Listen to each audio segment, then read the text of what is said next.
एक समय की बात है, एक आदमी ने दो बिल्डिंग के बीच एक रस्सी बांधी और वह बिल्डिंग बहुत ही ऊंची थी। रस्सी बांधने के बाद उस आदमी ने उस रस्सी के ऊपर कदम रखा और उस रस्सी पर चलने लगा। नीचे खड़े सारे लोग उस आदमी को देखने लगे और वहां पर काफी सारी भीड़ जमा हो गई। वो आदमी धीरे धीरे करके उस रस्सी पर चल रहा था और सारे लोग उस आदमी को उस तरह से देख रहे थे मानो कि वो कब नीचे गिर जाएगा। उस आदमी ने आधा रास्ता पार कर लिया, तभी उसका बैलेंस बिगड़ गया। सारे लोगों को यह लगा कि वो नीचे गिरने वाला है, लेकिन वो आदमी संभल गया। उस आदमी ने अपना रास्ता कंप्लीट कर लिया और जब वो नीचे उतरा तो लोग तालियां और सीटी बजाने लगे। वो आदमी फिर से उसी बिल्डिंग पर चला और इस बार अपने बेटे को अपने कंधे पर बिठाया और फिर से उस दो बिल्डिंग के बीच में बंधी हुई रस्सी के ऊपर चलने लगा।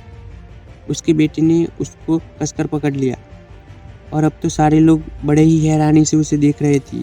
वह आदमी जैसे जैसे उस रस्सी पर कदम रख रहा था, वैसे वैसे लोगों की धड़कनें तेज हो रही थी, लेकिन इस बार भी उस आदमी ने अच्छे से उस रस्सी को पार कर लिया। जब वह नीचे आया तो उसने माइक लेकर पब्लिक की तरफ देखा। क्या आप लोगों को विश्वास है कि ये मैं कर सकता हूँ? पब्लिक ने बड़ी जोश में हाँ कहा। उस आदमी ने फिर से पब्लिक की तरफ देखकर कहा, क्या आपको पूरा यकीन है कि मैं ये कर सकता हूँ? और सारी पब्लिक ने फिर से हाँ कहा। उस आदमी ने कहा, तो फिर लाइए, मुझे आपका भी बच्चा दीजिए। तभी सारी पब्लिक शांत हो गई।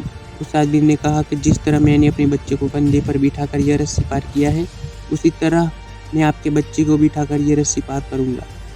क्या आपको यकीन है कि इस बार भी ये पब्लिक में से किसी की आवाज़ नहीं आई? तभी उस आदमी ने कहा, अभी तो आपको मुझ पर पूरा विश्वास था, इस रस्सी को पार कर सकता हूँ, लेकिन अभी किसी को भी मुझ पर विश्वास नहीं है।